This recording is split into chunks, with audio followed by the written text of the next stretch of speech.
I never thought my own daughter would be the reason I almost lost everything I had worked for my entire life. But that's exactly what happened. And the worst part? I only discovered the truth because of a single careless message she sent to her husband, one that exposed a plan so cold, so calculated, it still makes my stomach turn when I think about it.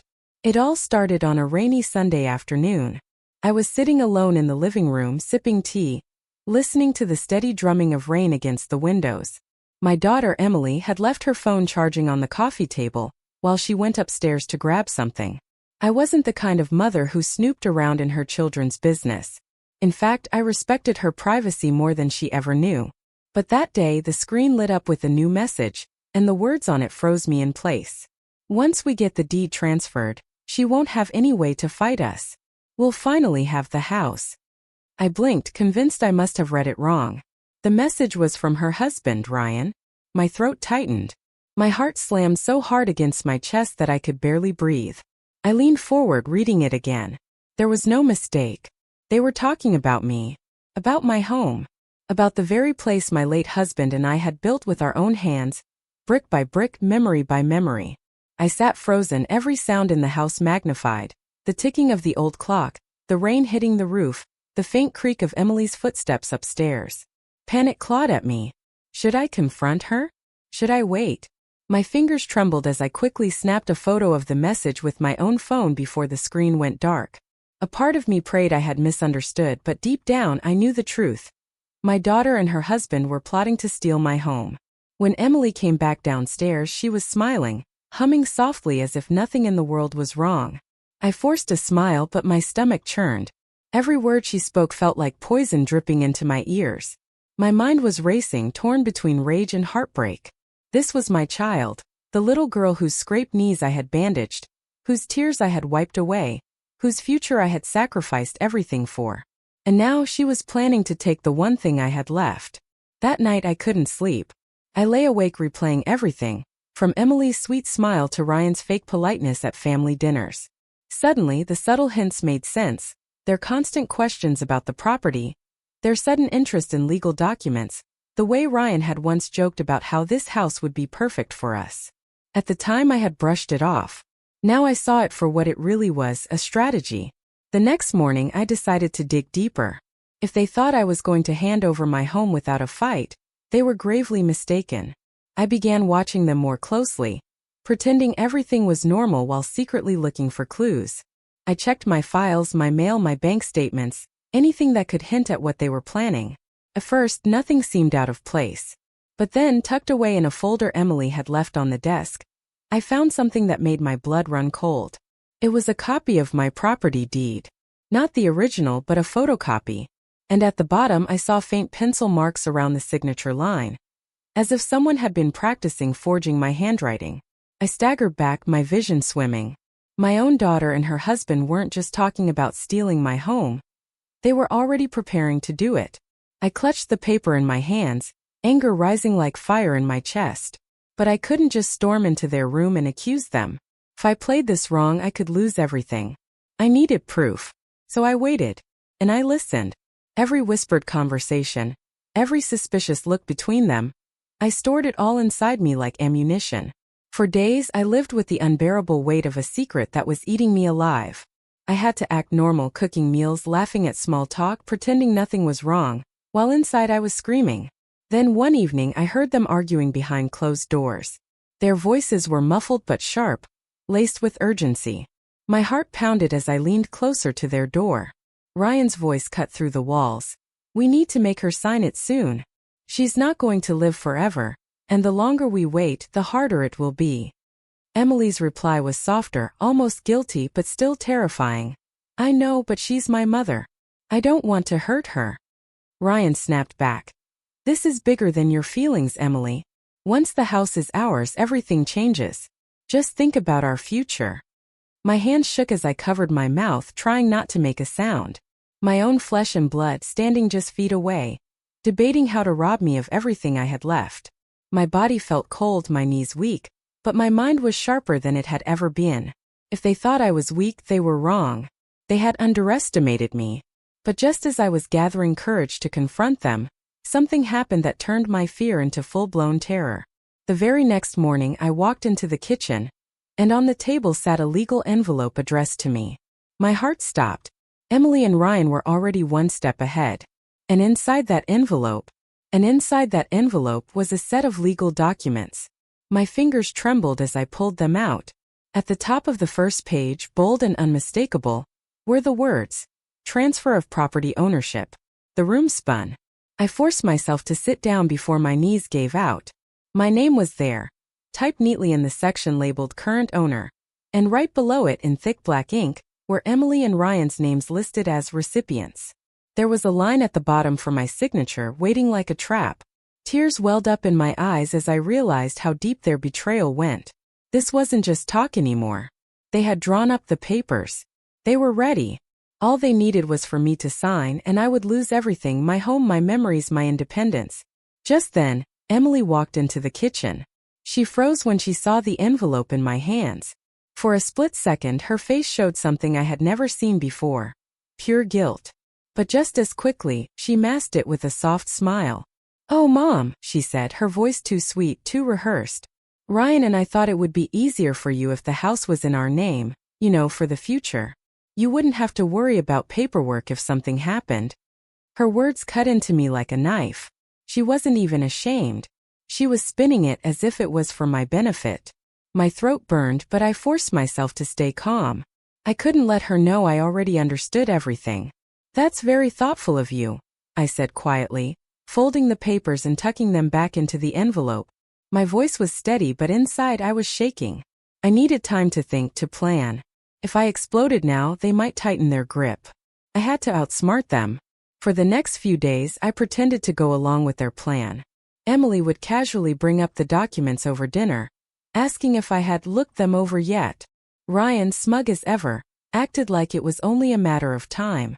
"If I wait, I'll lose everything." Later that evening, as I prepared dinner, I heard Ryan whispering in the garage. His voice was sharp, urgent. I crept closer, straining to hear. "She won't sign willingly," he said. "So we'll have to make her. I don't care how. Once it's done, she can't undo it." My blood ran ice cold. He wasn't just plotting theft anymore. He was planning coercion. And then, just as I held my breath in the shadows, praying he wouldn't notice me, I heard him mention a name I hadn't heard before. "Don't worry. Mark will handle it." Mark? Who was Mark? Another ally in this twisted scheme? Another stranger being pulled into the plan to rob me of my life? I backed away quietly, my heart hammering. Suddenly, this wasn't just about Emily and Ryan anymore. Someone else was involved. Someone I didn't know. And that night, as I lay awake staring at the ceiling, one terrifying thought consumed me. What if Mark wasn't just there to forge documents or push papers? What if he was brought in to deal with me? I couldn't sleep for days after hearing Mark's name.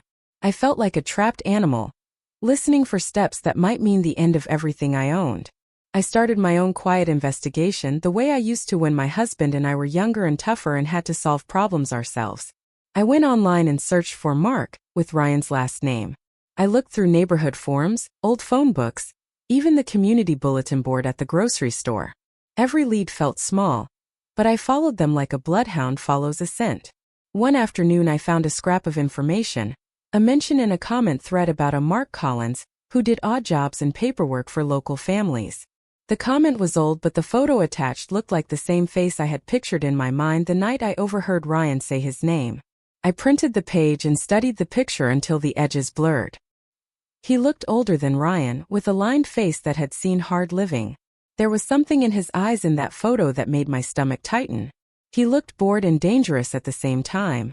I walked to the hardware store where the clerk remembered seeing a Mark hauling boxes. The clerk pointed me to a low rental house on the edge of town. It was the kind of place that crouched low to the ground, the kind of house secrets went into and never came out of. The next morning I drove there, palms sweating on the steering wheel, my heart pounding like a drum. I told myself I was only going to look, not to confront. I needed to know what I was dealing with. From the lane I watched the house. Mark came out smoking, his gait slow and easy. He had a dog chain in one hand and a stack of envelopes in the other. When he glanced up and saw me, his face didn't change. He knew me. Of course he did. Everyone in this town knew everyone's business after a while. He gave me a nod like we were old acquaintances, and my breath caught. My body wanted to run, to scream, to turn back to the safety of my front door. Instead, I walked up the drive. He opened his mouth before I had a chance to introduce myself. "You're the old woman from the Peterson place," he said. His voice was rough like gravel. "Heard you been poking around. How do you know about my house?" I asked. My voice sounded small. "People talk," he said. "People always talk when something smells like money." His answer should have made me angry, but it made me sharper. "Why did Ryan mention you? What are you doing with him?"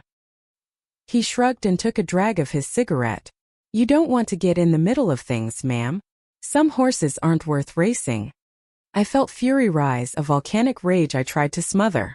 "My daughter and her husband are trying to steal my home. They're forging documents and stealing from my accounts. You know this, and you're helping them." He laughed then, low and humorless. "Helping? That's a heavy word. Let's call it doing a job." A job. As if life and memory and the roof over my head were just another task to be completed. I realized then that Mark didn't see people as people. He saw them as chances to make money, to secure what he needed. That thought made my hands shake. I asked him point blank if he had anything to do with the deed or the bank withdrawals. He looked away for a second and then reached into his jacket and pulled out a thin manila envelope. My heart slammed against my ribs. He dropped it onto his porch step and nudged it toward me with his foot. "Look inside," he said. My fingers were clumsy. Inside were photocopies, folds and stamps, and a worn notary seal. There were annotated margins and notes in a handwriting I didn't recognize at first.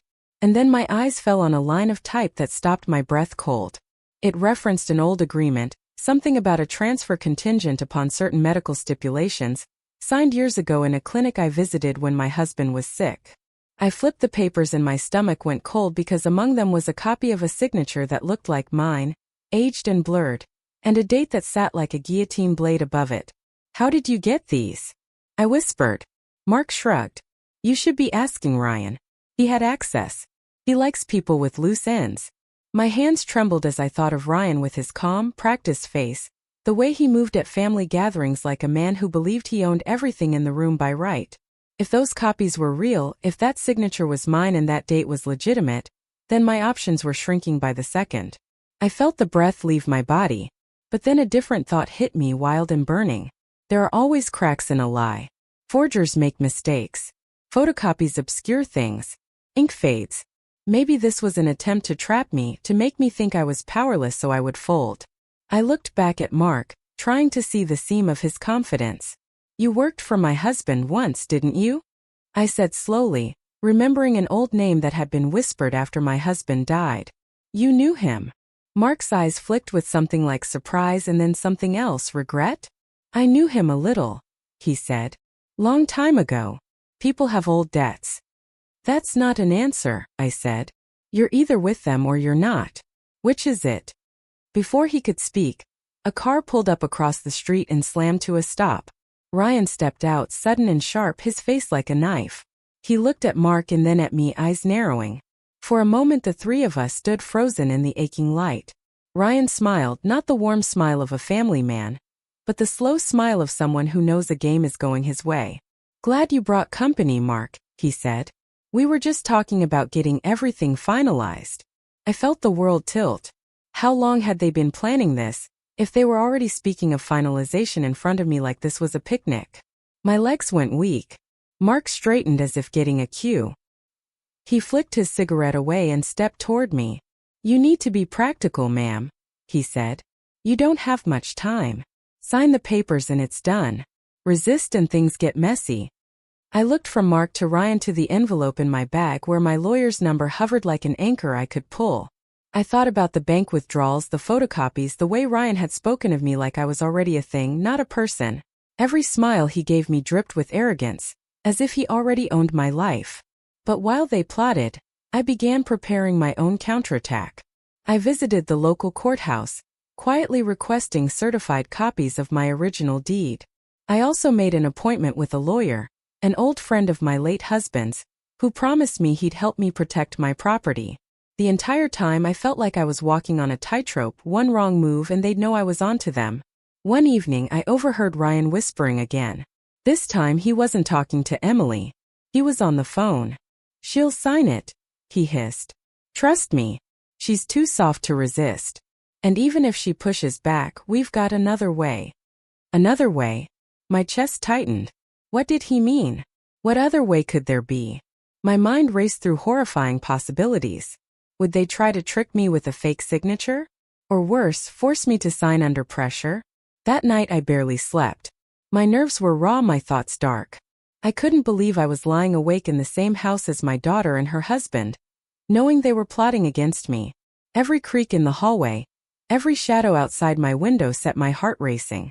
I didn't feel safe anymore. Not even in my own home. The next morning, Emily tried to act cheerful, but her eyes betrayed her. She was nervous too. She handed me a pen along with my coffee, her smile too wide. "Mom," she said softly, "you should really sign those papers soon. It'll make things easier for everyone." I looked at her, my daughter, the baby I once held in my arms, and for the first time in my life I saw a stranger. A stranger who wanted to strip me of everything I had left. I placed the pen back on the table and said nothing. I could feel Ryan's eyes on me, sharp and calculating. The air between us was suffocating, thick with unspoken threats. And just when I thought the tension couldn't get any worse, the phone rang. Emily answered, her expression shifting as she listened. Then she glanced at me, pale and shaken. "Mom, it's about the bank. They said there was a problem with your account." My blood ran cold. The bank? What did they do now? Emily handed me the phone with trembling hands. On the other end, the banker's voice was polite but firm. "Ma'am, we've noticed several unusual activities on your account. Large withdrawals. Do you happen to know a Ryan Peterson?" My heart stopped. My hands shook so badly I could barely hold the phone. Ryan had already begun draining my savings. I turned slowly, my eyes locking on his. He didn't even flinch. He just smirked like he had already won. But what he didn't know was that I wasn't finished yet. Because if they thought they could steal my home and my life, they were about to learn just how dangerous a mother's love can be when it's betrayed. Because if they thought they could steal my home and my life, they were about to learn just how dangerous a mother's love can be when it's betrayed. I hung up the phone and placed it gently on the table, though inside I wanted to hurl it across the room. Emily avoided my gaze, her hands fidgeting nervously in her lap. Ryan, however, leaned back in his chair, cool and smug, like a predator who thought the trap had already snapped shut. "Care to explain?" I asked slowly, my voice low but trembling with controlled rage. "Why the bank is calling me about you?" For the first time, Ryan's smile slipped, but only for a second. He quickly recovered, shrugging as though it was nothing. "I just borrowed a little, that's all. Don't worry, I'll pay it back once the house is sorted. Think of it as an advance." An advance? On my money? My blood boiled. Emily finally spoke, her voice breaking. "Mom, please, it's not what it looks like. We just needed help. We thought." "You thought?" I cut her off, my voice sharper than I had ever used with her in her entire life. "You thought stealing from me behind my back was the answer? You thought forging papers and draining my account was helping me?" Emily's eyes filled with tears, but she didn't deny it. And that silence told me everything. Ryan wasn't just manipulating her. She was complicit. My own daughter was part of this. I stood up so fast my chair scraped across the floor. My chest heaved, my hands shook, but my resolve hardened like steel. "You will not take this house. You will not take my money. I will die before I let you strip away what your father and I built with our bare hands." Ryan's jaw tightened, his eyes narrowing into cold slits. For the first time I saw the mask slip completely. There was no charm, no pretense. Only greed. Only hunger. He leaned forward, his voice low and dangerous. "You think you can stop me? You're an old woman. You can barely keep track of your own bills. If it comes down to your word against mine, who do you think they'll believe?" His words hit me like a slap, but instead of breaking me, they lit a fire inside me. I had spent my whole life being underestimated, pushed aside, and quietly enduring pain. But this was my limit. I walked upstairs without another word, ignoring Emily's sobs and Ryan's piercing stare. Once in my room, I locked the door, pulled out my phone, and called my lawyer. My voice shook as I told him everything. The message I had seen, the forged deed, the withdrawals. He listened carefully, then said the words that steadied my soul. Don't worry. We'll build a case. But you must not let them know you're fighting back. Not yet. So I played my part. The next few days were a performance worthy of an actress. I smiled when Emily talked about the future. I nodded when Ryan hinted at our new life. And I acted tired, distracted, frail, just the way they wanted me to be. Meanwhile, I documented everything. Every suspicious conversation. Every questionable transaction. Every threat. I recorded Ryan's outbursts on my phone. I photographed the deed with his pencil marks. I even managed to get copies of the bank withdrawals under his name. Piece by piece, I was building a wall of evidence. And every brick made me stronger. But then the plan I had carefully stitched together almost unraveled. One night, long after midnight, I was woken by the creak of footsteps outside my door. My heart pounded as shadows moved under the crack. Slowly, my doorknob rattled. I froze, clutching my phone, my breath caught in my throat. Someone was trying to open my locked door. I sat in silence, praying they would go away. After a moment, the knob stopped turning. Then faintly, I heard Ryan's voice through the wood. Sooner or later, she'll have to give it up. The footsteps retreated, but I didn't sleep another second that night. If he was willing to sneak into my room while I slept, what else was he capable of? The next morning, I made a decision. I wasn't going to wait for them to strike first. It was time to take control. I contacted my lawyer again, and this time I asked him to prepare a restraining order. He advised caution, but I insisted. They're dangerous, I whispered into the phone. Fear boiled in my veins and then was replaced by a blazing, terrible clarity. They thought they had me cornered. Before I could reach for the phone, Ryan's face changed. It went cold and hard, and he stepped forward. We can make this comfortable for you, Mom, he said, the word venomous. Or we can make it difficult. Mark's hand brushed mine as if to take the envelope. I jerked it back so fast the paper slid and spilled across the porch board, fluttering like wounded birds. One of the photocopies caught the wind and floated away, skittering down the street toward the gutter where the storm drains sang. I moved to grab it, and at that exact moment a sound cracked the air like a gunshot, the shattering of glass from the back of the house. Every head snapped toward the noise. Emily's voice screamed, sharp and small. From the kitchen window I saw her silhouette, a dark shape stumbling backwards. I lunged toward the house before I could think. Ryan moved faster. Mark cursed, a sound that had no mercy in it. As I reached for the back door handle, something heavy slammed into my shoulder and I fell forward, the world tipping. Pain screamed up my arm and the back of my head hit the step hard. I lay there for a second with the taste of blood in my mouth, and as the rain began to spatter the porch boards, Ryan's shadow leaned over me. His breath was warm and close, smelling of cheap cologne and cigarette smoke. You're making this harder than it needs to be, he said quietly. Think about Emily. Think about what happens if you refuse. I tried to sit up and the room swam. In the kitchen I could still hear Emily crying, panicked and raw.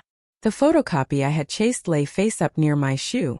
I glanced at it and my throat closed. The signature on that paper, my signature, had a tiny telltale flourish in the last letter. It was the flourish I always made when I was writing late at night, tired and distracted. I remember doing it once long ago when I signed something for a bank machine because my hands were shaking. The memory was small and private, and now it had been turned into a weapon. Ryan's hand tightened on my shoulder. Sign the papers, he repeated. Sign and we'll leave. Don't, and this gets worse. My head throbbed. Mark's breath was a whisper against my ear. Emily's sobs cut through the air. For a moment everything slowed like a film reel creaking. Then the back door burst open and a figure I did not expect slammed through it. The lawyer I had called, older than his photograph but steady-eyed and furious, shouting my name with more authority than any of us knew he possessed. Behind him was a uniformed officer, moving like a shadow with a badge, and the officer's hand rose as if to reach for something at his belt. All at once, orders and shouts and the racket of anger collided. Ryan's face twisted like thunderclouds. Mark swore under his breath and backed away. Emily stood frozen in the doorway, her hands covering her mouth. I could barely breathe. In the middle of the chaos, my lawyer reached down and grabbed the spilled photocopy with gloved hands. He scanned it and then looked up at me with a face I couldn't read. For a second there was a silence so loud I could hear my own heartbeat. Where did this come from? he demanded, his voice sharp and cold. Who gave you this? Ryan opened his mouth, then closed it. Mark's eyes were like flint. The officer took a step forward, and the whole world seemed to hinge on one single question. Then my lawyer spoke, and the words he said made my blood run cold in a way nothing else had yet. That signature isn't just a copy, he said slowly. It's been tampered with. Someone's tried to make it look real. If they file this, it'll cause chaos, but I think I know how to stop it. We need to act fast. Before I could answer, a sudden sharp sound rose from the kitchen. A terrible gasp that turned into something else, a low, wet thud. Emily's knees buckled and she slid down by the counter like a rag doll. The room closed in. Ryan looked at her with a fury that melted into panic. Mark's face went white. The officer moved forward instantly, shouting for calm, but I felt only the deep, hollow ache of betrayal, and the single thought that struck me like lightning. If Emily was collapsing now, what else would she do to save what she had already planned? If they were willing to hurt anyone for this, who was truly in danger? I tried to stand, but the world tilted. The last thing I saw before the room blurred was Ryan's hand reaching into his jacket. Not for a phone, not for anything reasonable, but for something small and metal that flashed in the dim light. My breath left me. Time seemed to fold. Everything hung on that tiny shining object as the room screamed into motion. I sat at the kitchen table with the evidence spread out in front of me like broken glass that could never be pieced together again. The papers, the messages, the financial documents. All of it painted a picture darker than anything I could have imagined. My daughter and her husband hadn't just plotted behind my back. They had already begun forging documents, moving money, and aligning lawyers. The house I had poured my soul into, the one where my husband's laughter still lingered in the walls, where I had raised my children, was days away from being signed into their names. Tears blurred my vision, but they didn't stop me. That night I stayed awake, clutching my husband's old watch in my hand as though he were still beside me. I whispered to him in the silence, "They want to erase me, but I won't let them win." It was then that a fire I thought long extinguished reignited inside me. I would not be a victim of betrayal. I would fight back with every ounce of strength left in me. The next morning, I walked into my lawyer's office with the folder clutched tight against my chest. My voice was trembling, but my resolve was firm. "They want to steal my home," I said. "And I have proof." The lawyer looked over the documents carefully, his eyes widening with every page. He confirmed what I already knew. The plan was sophisticated, deliberate, and cruel. But there was still time. If I acted quickly, we could freeze their actions in court. Filing the legal case felt like planting a flag in the middle of a battlefield. It wasn't just about the house anymore. It was about every time I had chosen forgiveness when I should have stood my ground. It was about reclaiming my dignity, my worth, and the love for myself that I had forgotten to nurture. The law was slow, but it was moving in my favor. What I didn't expect, however, was the storm my actions would unleash within my own family. My daughter came storming into my home a week later, her face twisted with rage I had never seen before. "How dare you go against me?" she screamed, slamming her hand against the dining table. I stood my ground. For the first time in years, I didn't shrink, I didn't cry, I didn't plead. I looked her in the eye and said, "How dare you plan to bury your own mother alive while she's still breathing?" The silence after my words cut sharper than any scream could. Her husband joined the battle soon after, sending threats through his lawyer, trying to intimidate me into backing down. But what he didn't realize was that their betrayal had already broken me once.